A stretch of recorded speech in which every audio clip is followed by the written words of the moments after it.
Final de semana chuvoso, mais um pódio para o Brasil na Moto3.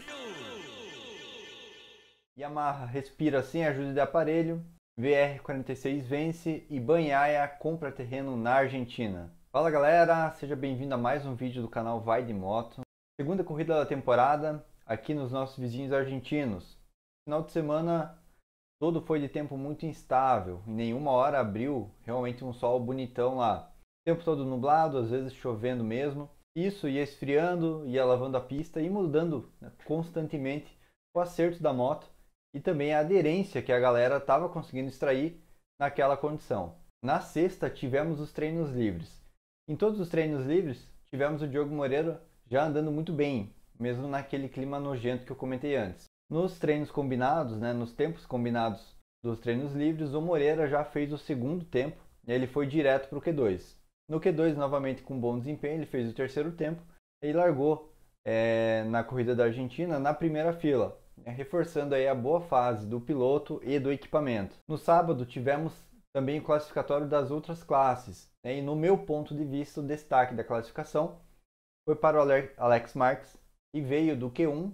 No final do Q1 ele caiu, a moto começou a pegar fogo, ele largou a moto lá no muro, foi para o Q2 com a moto reserva nessa condição de moto reserva, de pista molhada, ele marcou a sua primeira pole position na categoria. Outro destaque positivo do classificatório do final de semana foi o Morbidelli. Estava inspirado, ele fez o quarto tempo da classificação, né? Ele largou então na segunda fila nas duas corridas, tanto no sábado quanto no domingo. Lembrando que na semana passada ele ficou em último. Inclusive eu destaquei isso no vídeo anterior, e de como a Yamaha estava com dificuldade. Já a Sprint Race, que começou às 15 horas aqui do horário de Brasília, começou em pista seca, começou inclusive com um acidente bem grave novamente do John Mir, que vem apanhando bastante da Honda. Ele caiu também na semana passada, no sábado, quando ele bateu no Fábio Quartararo, hoje caiu de novo. Inclusive ele ficou fora da corrida principal de domingo. E aí, só abrindo um parênteses aqui, esse tipo de acidente, né, e nessa situação também mostra o quanto ter a corrida sprint ela pode ser perigosa, pode ser prejudicial. Inclusive, falando em perigo, vale ressaltar o quanto a galera está agressiva nessa corrida. Como teoricamente você precisa preocupar menos com o desgaste de pneu, a galera vai arregaçando a corrida toda. Inclusive, um exemplo disso é o Brad Binder, da KTM, que largou em 15º na corrida sprint desse sábado e ganhou a corrida. Então ele largou muito bem, muito agressivo, foi subindo as posições e chegou no final da corrida em primeiro lugar, de forma bem inesperada. Então a corrida foi muito boa, essa Sprint Race eu consegui assistir ao vivo,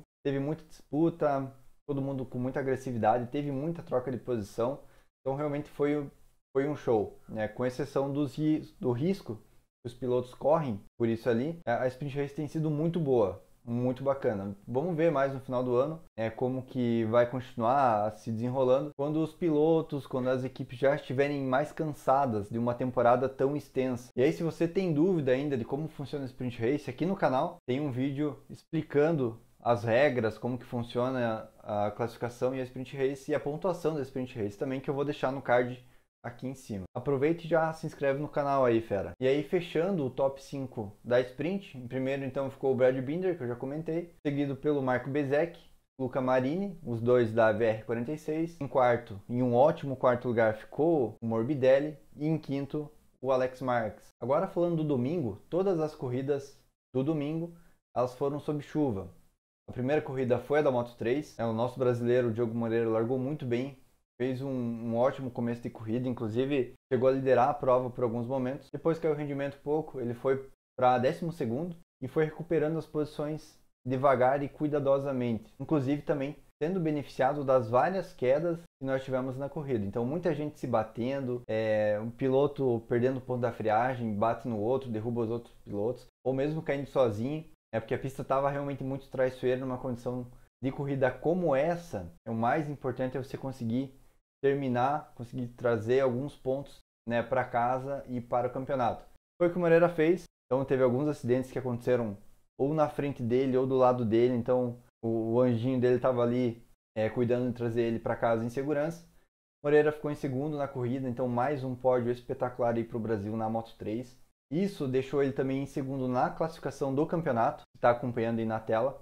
Ele fica só 2 pontos atrás do Daniel Olgado. Estão deixando a gente sonhar com esse campeonato aí. Depois disso, então, tivemos a corrida da Moto2. Tem muita graça, sinceramente, tá? Então a corrida ela foi mais curta, inclusive, por determinação da direção de prova, né? Alegando que as condições de pista estavam perigosas ali naquele momento. Teve a vitória do Arbolino, tá? Seguido pelo Alonso Lopes e Jake Dixon. E a estrelinha da temporada, o Pedro Acosta, ele ficou só em 12º lugar. Você acompanha aí na tela a classificação atual do campeonato da Moto2. Entre a corrida da Moto2 e da MotoGP choveu mais, até a transmissão deixou isso bem evidente. A corrida, né, com isso foi declarada sob chuva, e para a MotoGP isso significa, né, isso libera a possibilidade dos pilotos trocarem de moto durante a corrida.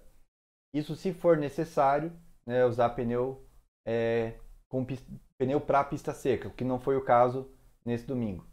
A corrida MotoGP foi boa, novamente, bem intensa. Mesmo assim, todos os 17 pilotos que largaram, eles receberam a bandeira quadriculada no final da corrida. Nós tivemos durante a prova a queda do Brad Binder, que no sábado foi a estrela do sábado e ganhou o Sprint Race. No domingo ele caiu, com a ajuda do Maverick Viñales, que deu um empurrão nele. Mas aí o Binder acabou levantando a moto e voltou para a corrida. Mesmo assim, ficou em último, né? Porque ele perde muito tempo nesse processo aí de levantar a moto, voltar para a corrida, todo mundo já passou. E a outra queda do final de semana e do nosso domingo na MotoGP foi do até então, naquele momento, líder do campeonato, né? O Pecco Bagnaia caiu sozinho na corrida. Caiu quando ele estava em segundo lugar. Ele já estava num segundo lugar relativamente tranquilo, então ele não tinha mais chance de pegar o Bezzecchi, que estava em primeiro.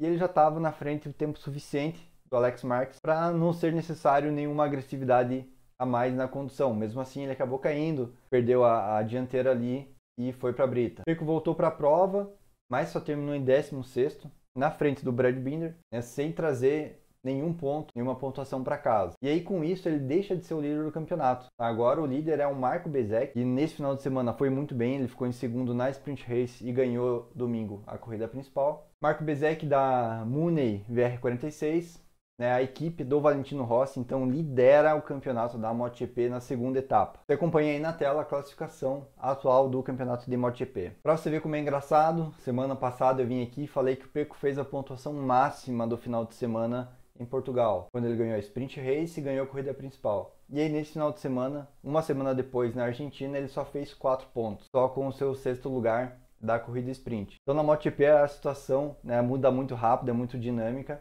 não pode se dar o luxo de vacilar como o Pecco fez hoje. Em resumo, foi mais um ótimo final de semana, né, como de costume aqui na MotoGP. A próxima etapa vai ser no dia 15 de abril, então com 2 semanas entre a corrida da Argentina e das Américas, que acontece em Austin, no Texas. A corrida das Américas, né, o GP lá em Austin, no Texas, é a casa do Marc Marques. Então lá ele já venceu 7 vezes, ele já fez a pole position 7 vezes. Inclusive, provavelmente ele volta a correr nessa etapa lá nos Estados Unidos. Mas também provavelmente ele vai começar a prova precisando pagar 2 voltas longas, que foi a punição que ele recebeu pelo acidente que ele causou na primeira corrida em Portugal, lá com o Miguel Oliveira. Miguel Oliveira que também não participou da corrida na Argentina pela situação física pós-acidente com o Marc Marques e deve voltar na corrida dos Estados Unidos. Galera, é isso aí, um breve resumo aí do final de semana de MotoGP. Final de semana com muita emoção, muita corrida aí, Diogo Moreira mostrando que não tá para brincadeira esse ano, que esse ano é nosso.